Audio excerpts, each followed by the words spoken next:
सुप्रभात बच्चों, कैसे हो बच्चों आप लोग। आशा करती हूँ कि सब लोग अपने अपने घरों में स्वस्थ होंगे और सुरक्षित होंगे। बच्चों, आज मैं आपको क्लास 8 की हिंदी ग्रामर की पाठ्य पुस्तक, इसका टॉपिक है पत्र लेखन। आज बच्चों मैं पत्र लेखन के बारे में चर्चा करूँगी। तो बच्चों सब लोग अपनी अपनी पाठ्य पुस्तक को हिंदी ग्रामर की खोल लीजिए और पेंसिल के माध्यम से पत्र लेखन के टॉपिक के ऊपर टिक लगाइए। आज मैं पत्र लेखन के ऊपर चर्चा करूँगी। बच्चों, आपकी स्क्रीन के ऊपर पत्र लेखन का पिक्चर आपकी स्क्रीन के ऊपर बच्चों आ चुका है। तो चलिए बच्चों अब डिस्कस करते हैं पत्र लेखन के बारे में। बच्चों, क्या आप जानते हैं कि पत्र लेखन किसे कहते हैं? कोई बात नहीं, मैं बताती हूँ। आपने देखा होगा कि आपके माता पिता किसी कारणवश अपने कार्यालय नहीं जा पाते, तो वह एक कागज पर कार्यालय ना पहुंच पाने का कारण लिख करके अपना संदेश कार्यालय भेज देते हैं। इसी प्रकार आपके नाना, मामा, चाचा आदि जब आपसे मिलने नहीं आ पाते तो अपनी असमर्थता को एक कागज पर लिख करके अपना संदेश एक डाक द्वारा आपके यहाँ भेज देते हैं। पहले हम ये जानेंगे कि पत्र क्या होता है और पत्र के कितने प्रकार होते हैं। जब मोबाइल टेलीफोन का बहुत प्रचार नहीं हुआ था, तब पत्र ही एक दूसरे के हालचाल और समाचार जानने का साधन थे। पत्र के द्वारा दूर बैठे मित्रों, रिश्तेदारों, परिजनों और किसी कार्य के अधिकारियों तक अपनी बात पहुंचा सकते हैं। वर्तमान में इंटरनेट, ईमेल, व्हाट्सएप जैसे दूर संचार के अनेक नए नए साधन आ गए हैं, परंतु पत्र का आज भी बहुत अधिक महत्व है। पत्र अथवा चिट्ठी एक ऐसा साधन है जिसके द्वारा व्यक्ति अपने मन की महत्वपूर्ण बातें दूसरों तक पहुंचा देते हैं। पत्र लेखन एक ऐसी कला है जिसमें कम से कम शब्दों में बहुत सी बातों को शामिल करना होता है। जब पत्र या ये पत्र लेखन की निपुणता पर निर्भर करता है।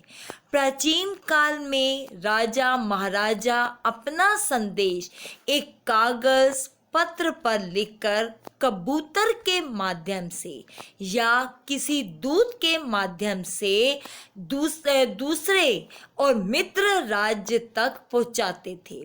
फिर समय बदला और समाचार पत्र जो होता है वो डाक द्वारा प्रेरित किए जाने लगे।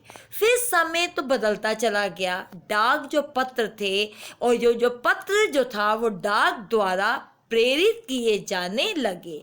आज आधुनिक युग में कंप्यूटर द्वारा ईमेल, फैक्स, टेलीफोन, मोबाइल आदि के द्वारा उस एमएमएस द्वारा अपने भाव दूसरों तक पहुंचाया जाते थे। और इनका सब कुछ होने पर भी आज भी पत्र आपसी संपर्क का एक सशक्त माध्यम बन चुका है। और जो ये पत्र जो थे ये आज भी बहुत ही इनका महत्वपूर्ण कार्य होता है। आज भी इसकी बहुत ज़्यादा ही महत्वपूर्ण साधन है पत्र। अब बच्चों आपकी स्क्रीन के ऊपर पत्र के प्रकार आ चुके हैं कि पत्र के कितने प्रकार होते हैं। तो बच्चों आपकी स्क्रीन के ऊपर इनकी पिक्चर्स भी आ चुकी हैं। आशा करती हूँ कि आपको पत्रों के प्रकार की अच्छी तरीके से जानकारी हो गई होगी कि पत्र के कितने प्रकार होते हैं। 2 प्रकार होते हैं। पहला होता है औपचारिक पत्र और दूसरा होता है अनौपचारिक पत्र।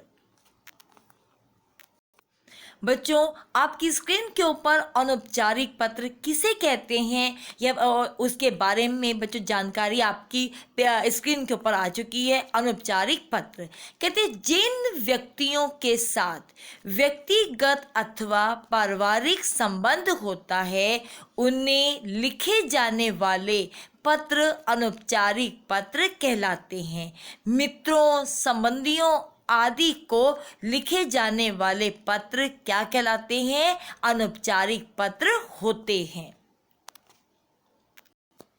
अब बच्चों की पत्र लेखन क्या है, किसे कहते हैं? बच्चों, ये भी आपकी स्क्रीन के ऊपर इसकी पिक्चर आ चुकी हैं कि अपने सुख दुख, अपनी समस्या को एक कागज पर लिख करके दूसरों के पास भेजना क्या कहलाता है?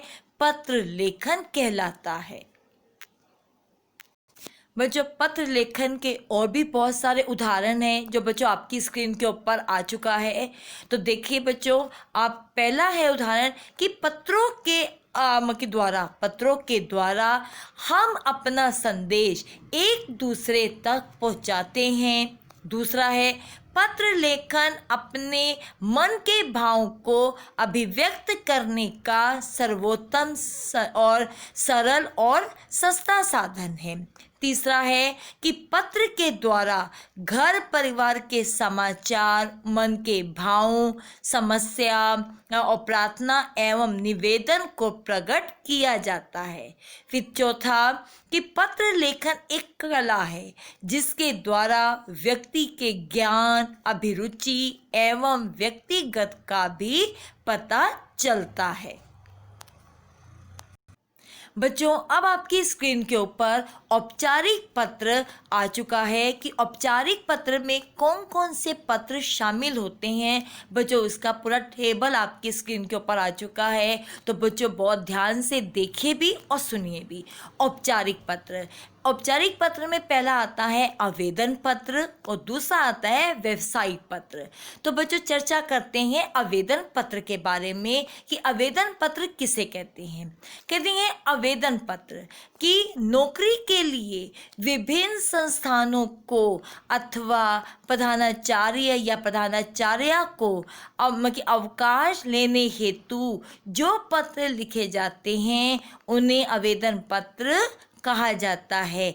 अपनी अवस्था या अथवा घर के किसी सदस्य की जो स्वस्थता के कारण अवकाश लेने हेतु शुल्क मुक्ति हेतु प्रार्थना करने हेतु अथवा अवस्था घर के किसी बहन, भाई, चाचा, मामा आदि की शादी में सम्मिलित होने के लिए जो प्रधानाचार्य या आचार्य जी को अनुमति प्रदान करने के लिए जो पत्र लिखे जाते हैं वो किसके अंतर्गत आते हैं? आवेदन पत्र के अंतर्गत आते हैं। तो उन्हें हम क्या बोलते हैं? आवेदन पत्र हम कहते हैं। जो हमें किसी की अनुमति लेनी होती है वो आवेदन पत्र के अंतर्गत आते हैं।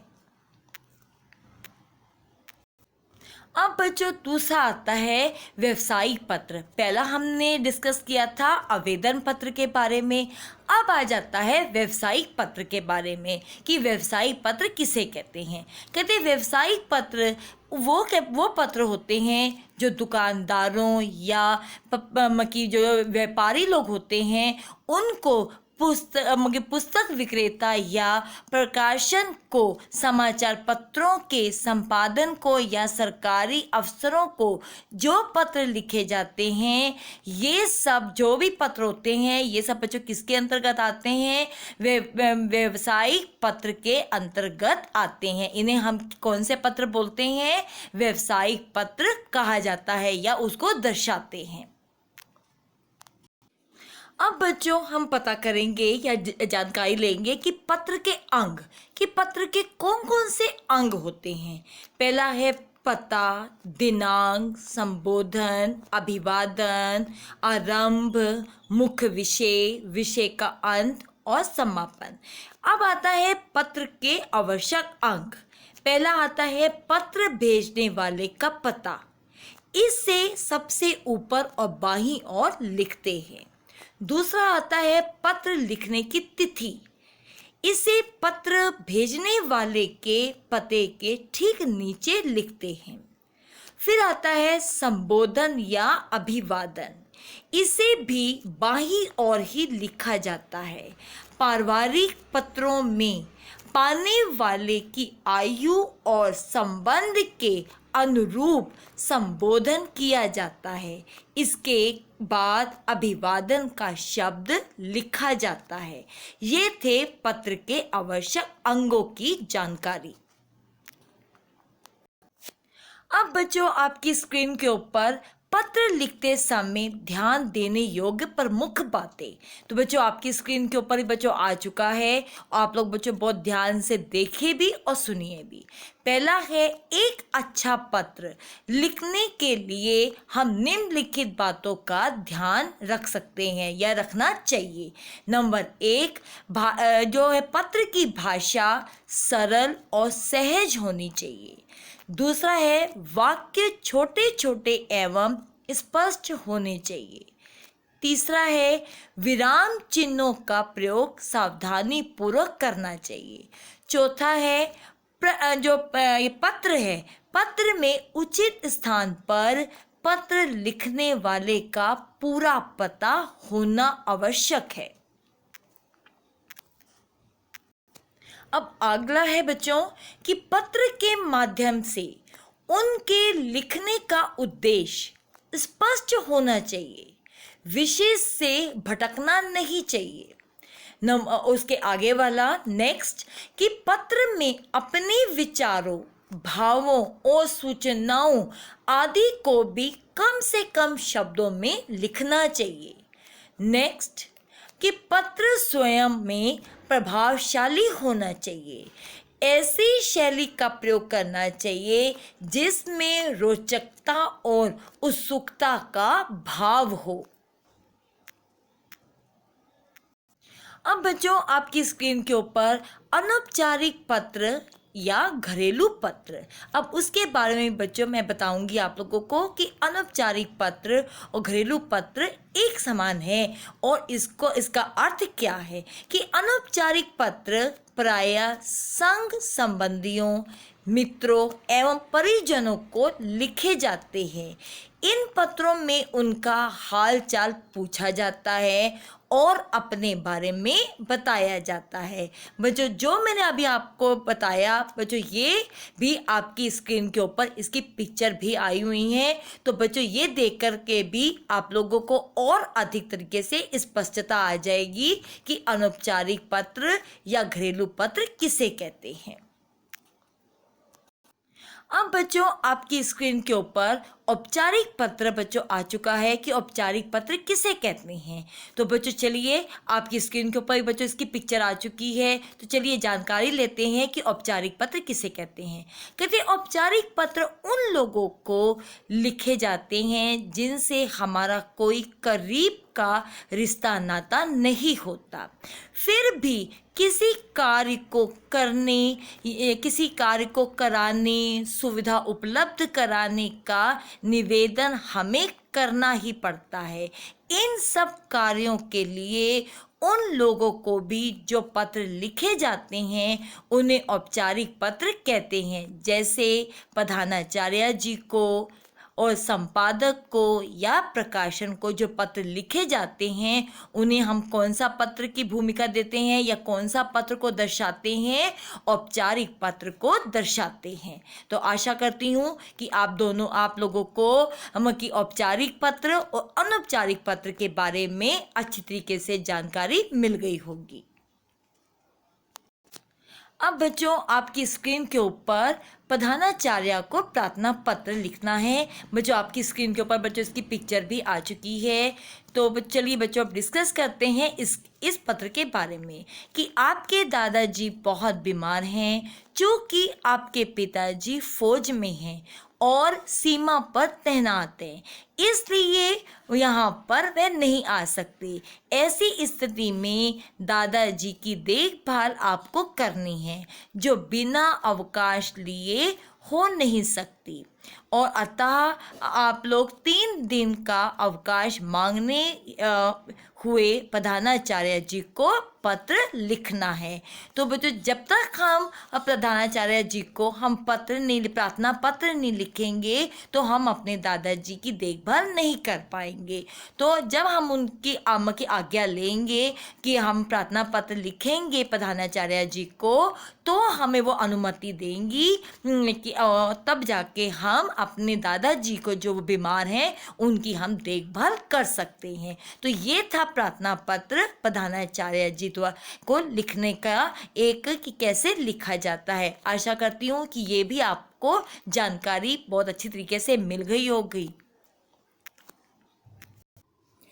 अब बच्चों आपकी स्क्रीन के ऊपर संपादक को पत्र कैसे लिखा जाता है कि आपके क्षेत्र में आए दिन अपराध बढ़ते जा रहे हैं। चोरी, लूटमार, महिलाओं के साथ छेड़छाड़ करना, वाहन से टकरा कर मार डालना और मारपीट करना ये आम बात हो गई है। अतः समाज में बढ़ती हुई असुरक्षा के संबंध में अपने विचार प्रकट करते हुए नव भारत टाइम्स को दैनिक समाचार पत्र के संपादक को पत्र, ये बच्चों ऐसे ही पत्र लिखे जाते हैं। संपादक को जितनी भी घटनाएं घटित होती हैं उनके बारे में हम संपादक को पत्र लिखते हैं। तो बच्चों ये था इसका आपकी स्क्रीन के ऊपर बच्चों इसका भी पूरा कि कैसे पत्र को लिखा जाता है। तो आशा करती हूँ कि संपादक को कैसे पत्र लिखे जाते हैं आपको बहुत अच्छी तरीके से जानकारी मिल गई होगी। बच्चों अब आपकी स्क्रीन के ऊपर स्वास्थ्य अधिकारी को पत्र कैसे लिखा जाता है कि जो भी समस्या आ जाती है, जैसे अभी आपकी स्क्रीन के ऊपर बच्चों एक समस्या आई हुई है बच्चों देखिए, और तो आपको भी जानकारी मिलेगी कि स्वास्थ्य अधिकारी को पत्र कैसे लिखा जाता है। तो आइए बच्चों अब इस पे भी हम डिस्कस कर लें कि आप दिल्ली के संगम विहार उपनगर में रहते हैं। यहाँ पेयजल की बहुत बड़ी समस्या है। लोग बूंद बूंद पानी के लिए तरसते हैं। अतः आपने अपने क्षेत्र के स्वास्थ्य अधिकारी को पत्र लिखिए कि जिसमें जो पेयजल की समस्याओं का वर्णन किया गया हो। बच्चों अब मैं आपको बताऊंगी कि औपचारिक पत्रों के कुछ उदाहरण मैं आपको बताऊंगी। तो चलिए बच्चों ध्यान से इस बात को सुनिए कि औपचारिक पत्रों के कुछ उदाहरण दिए जा रहे हैं जिनके आधार पर आप अन्य कई औपचारिक पत्र लिख सकते हैं। पत्रों में स्वाभाविकता होती है, संक्षिप्तता होती है आदि होना बहुत ही आवश्यक है। पत्रों की भाषा प्रभावशाली होनी चाहिए और महत्वपूर्ण होनी चाहिए। पत्रों में जितने भी पत्र लिखे जाते हैं उनमें मेन भूमिका का होना बहुत ज़रूरी है कि पत्र की भाषा सरल और स्पष्ट होनी चाहिए। पत्रों की विषय वस्तु क्रमबद्धता का पता चलता है और पत्र में अनेकादर्शी और जितने भी अनेक शब्दों के जो जितने भी होते हैं उनका प्रयोग ज़्यादा नहीं करना चाहिए। पत्र के समस्त अंगों का भी पूर्ण जानकारी होनी चाहिए और उनको क्रमबद्ध पे स्पष्ट होने चाहिए। पत्र का जो लिखने का जो समय है वो भी निर्धारित होना चाहिए और उचित शब्दों का ही प्रयोग करना चाहिए। पत्र लिखने का सही समय और अनावश्यक जितना भी ये विस्तार होता है उससे ज़्यादा लंबा नहीं लिखना चाहिए। और पत्र में जितना भी जो आपने जो लिखना है उसका भी एक पूर्ण रूप से किसको भेजना है कि और ये उसका पता, उसका पिन कोड, तारीख, ये तिथि, दिनांक सब कुछ पत्र में सफाई के साथ होना चाहिए ताकि जिसको आप पत्र भेज रहे हैं उनको भी पूर्ण तरीके से स्पष्ट हो सके कि पत्र कहाँ से आया है और पत्र ने कहाँ जाना है। पूरी जानकारी उस पत्र में लिखी जानी चाहिए। बच्चों जो मैंने अभी आपको चैप्टर पढ़ाया पत्र लेखन बच्चों उससे संबंधित मैं आपको बच्चों अब गृह कार्य दे रही हूँ जो बच्चों आपकी स्क्रीन के ऊपर भी पहला प्रश्न आ चुका है। तो बच्चों आप लोगों ने इसको अपनी हिंदी ग्रामर की नोटबुक में बहुत सुंदर ढंग से औपचारिक और अनौपचारिक, ये ऊपर लिखना है कि कौन सा आप पत्र लिखने जा रहे हैं, औपचारिक पत्र या अनौपचारिक। तो बच्चों पहला आपकी स्क्रीन के ऊपर औपचारिक पत्र का बच्चों आ चुका है। पहला प्रश्न है कि अपने विद्यालय के प्रधानाचार्य को स्थानांतरण प्रमाण पत्र के लिए आवेदन पत्र लिखना है। स्थानांतरण का बच्चों मतलब होता है कि ट्रांसफर होना, एक जगह से दूसरी जगह को जाना, उन्हें बोलते हैं स्थानांतरण। तो बच्चों दूसरा प्रश्न आपकी स्क्रीन के ऊपर अब आ चुका है। तो बच्चों दूसरा प्रश्न है कि मित्र को कक्षा में प्रथम आने की बधाई पत्र लिखिए। यानी कि मित्र को कक्षा में प्रथम आने पर बधाई पत्र लिखिए। ये बच्चों आपका अनौपचारिक पत्र है। बच्चों ये दोनों जो पत्र हैं इसको आपने अपनी हिंदी ग्रामर की नोटबुक में बहुत अच्छे ढंग से और सफाई के साथ लिखना है और बच्चों करने के बाद मुझे सबमिट करना है, ताकि मैं आपका जो भी मैंने आपको जो गृह कार्य दिया है उसको मैं चेक कर सकूं। तो आशा करती हूं कि आपको ये पत्र लेखन बहुत अच्छी तरीके से समझ में आ गया होगा। और बच्चों अपने और इसको बहुत सफाई के साथ लिखना है। धन्यवाद बच्चों। और अपने आप को भी सुरक्षित रखिए, अपने मम्मी पापा को सुरक्षित रखिए, अपने हाथों को सैनिटाइजर से साफ करते रहे, किसी अनजान चीज़ को हाथ मत लगाइए। आशा करती हूँ कि आप लोगों को आज का टॉपिक बहुत अच्छी तरीके से समझ में आ गया होगा। बाय बच्चों, कल मिलते हैं। Take care.